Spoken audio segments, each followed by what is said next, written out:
A highly sensible approach, Gallo agreed. Now let me think. There are a few methods of production, one being from burning things, another when people or animals breathe out, but most of that is balanced out by plants taking in this gas and changing it back again. Of course, when plants and animals die, they also give off this gas again, and if there are cracks in the surface of the ground, the gas can be released from under the ground, or even under the water.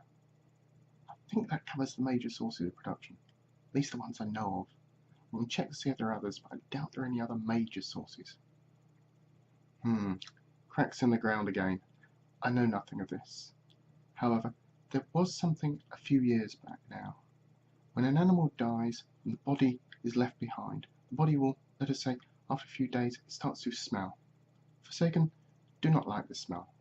If we find an animal that has died, we bury it in the earth, and the smell no longer bothers us.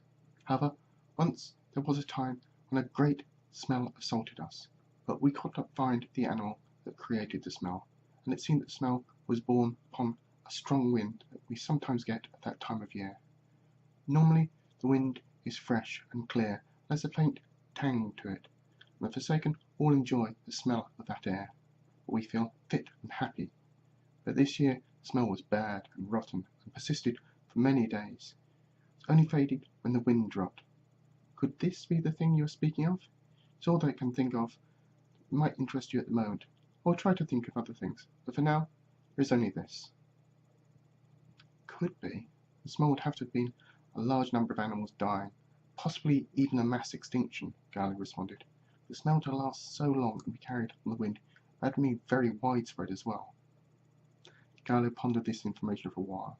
Uppermost in his thinking was the question of how wide an area would it have had to be for the smell to have been so pervasive for such a long time. Not only that, what could have caused such a large amount of deaths? The wildlife population on the planet seemed rather scattered. The amount of soil moss seemed to limit the amount of vegetation for grazing animals to consume. The humans, on Hope, were the largest animal by far, yet great. That smell, so vividly remembered, would have taken a great many deaths. Did anything else happen at the time, either that was unusual or even something that normally happened? Nothing else much happened around that time. Only the regular rains that we get around that time of year were heavier and more persistent than normal. But those rains were several weeks before the smell came. Normally we get rains for several weeks. Then the winds change direction and we get fresh, clear winds after the rain. Though this time all that we got was the smell. Even if the wind changed direction a little bit, the smell still came in the same. Does this help you at all? Made no sense to us at the time, and nothing like it has happened again, so we all hoped it was a one-off thing and carried on.